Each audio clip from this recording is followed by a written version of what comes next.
Students, here we are with the dissected part of the sagittal section of head and neck, which is always asked in exam, a very important feature. And with me are myself, Dr. Ankit, Dr. Kaushal and Dr. Dhaval, as usual. And this section has been prepared by Dr. Ankit himself with his own hands. Let us first show you the various structures which are involved. Forget this.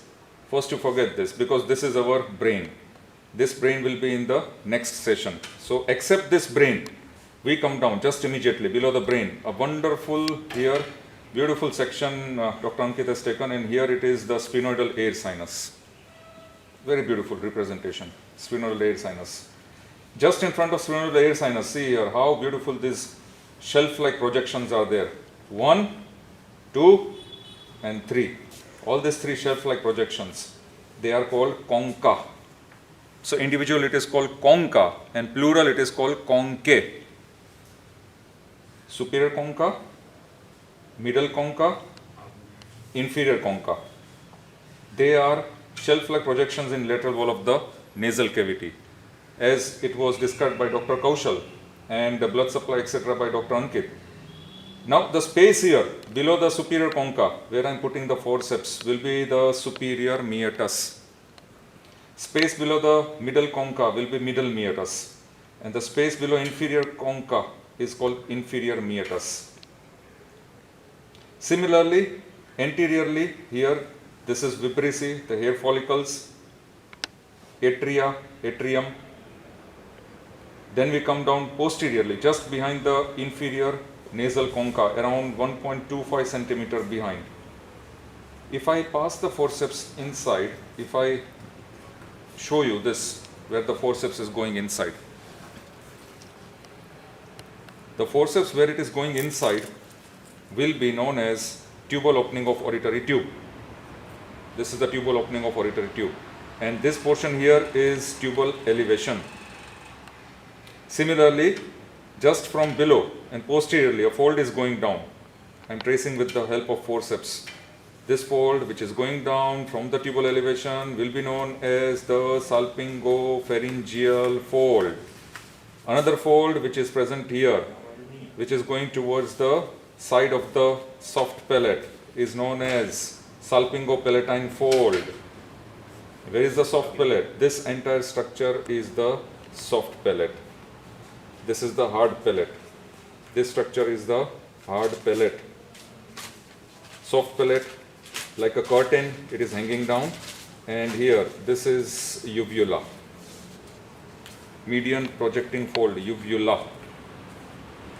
Just below the hard and soft palate, huge bulk of tongue, and we have this genioglossus muscle. You can see the fibers of genioglossus, exact book-shaped feature.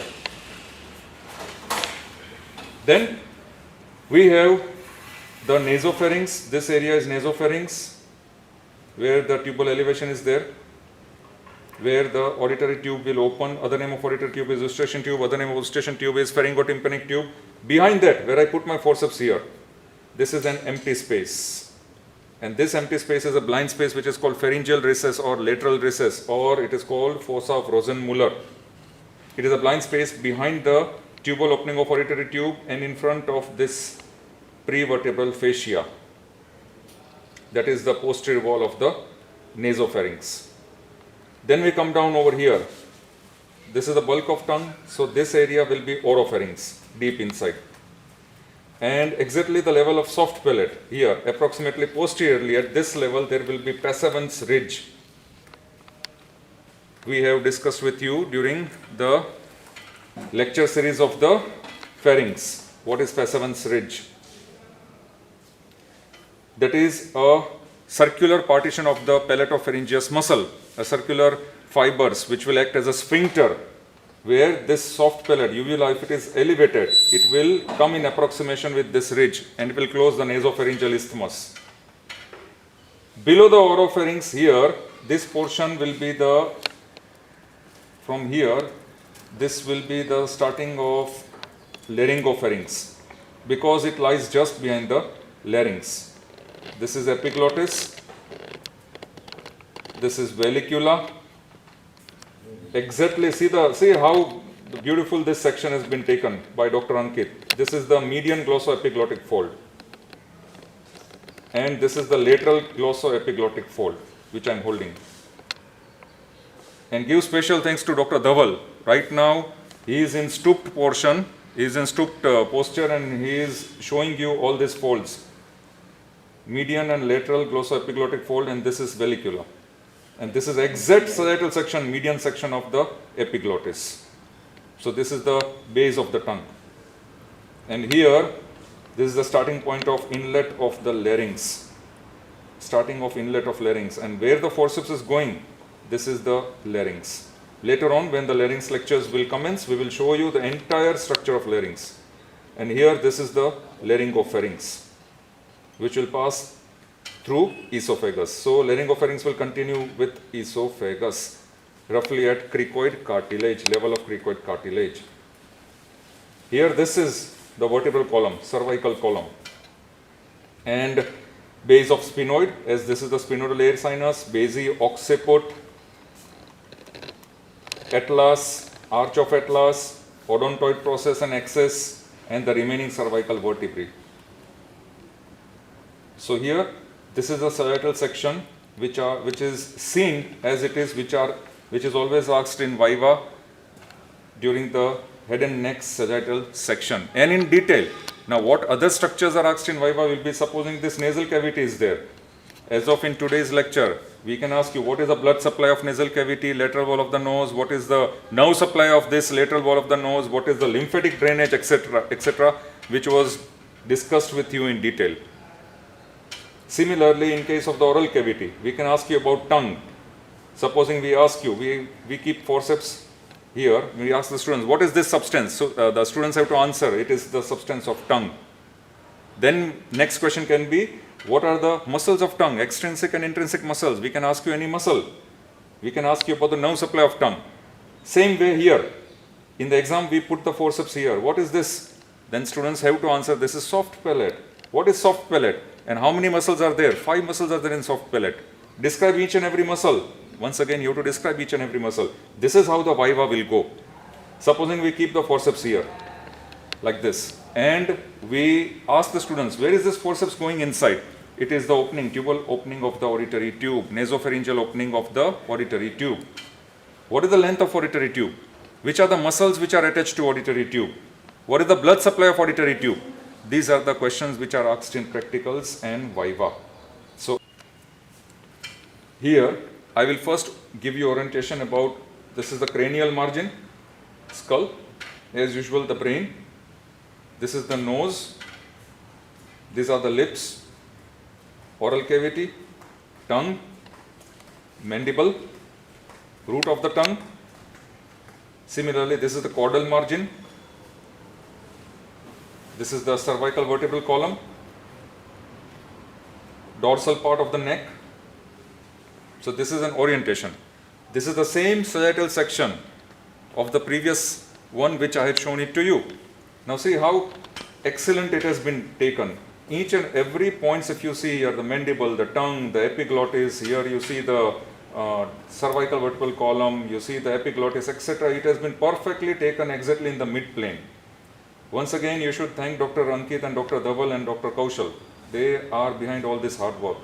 So therefore, here, now see the speciality of these two sections. In one side, one section, entire nasal septum is there. And in the previous one, which I had showed it to you, which we had discussed with you in the previous segment, that was the sagittal section without nasal septum. So only in one section the nasal septum has been there. And the nasal septum, as has been discussed, that it is made up of cartilage and bones, various cartilages and various bones. The bone which is coming from above will be known as perpendicular plate of ethmoid bone, and the bone which will be present just posterior inferior will be known as vomer bone. It will be known as vomer bone, and the remaining cartilages. So this is the entire nasal septum which is present intact in one of the specimen. Maybe we can keep this in exam vivas. For you students, nasal septum can be asked in such a way that what is this structure? This is nasal septum. What is it made up of? Cartilages and bones. What are the bones? Perpendicular plate of ethmoid and vomer bone. What is the nerve supply of the nasal septum? What is the blood supply of nasal septum? What can be the lymphatic drainage of nasal septum? What is epistaxis? Nasal bleeding. Bleeding through nose is called epistaxis. Then what is the area where Kieselbeck's plexus is located, or that is also known as Little's area? It is approximately over here, as Dr. Ankit had taken in his lecture. And where is Woodruff's plexus located? These are certain viva questions of applied anatomy. So therefore, this is the same sagittal section. Once again, we'll go through very fast: sphenoidal air sinus. Then here we are having the nasopharynx. In the nasopharynx, I don't think so, but let me see. Auditory tube.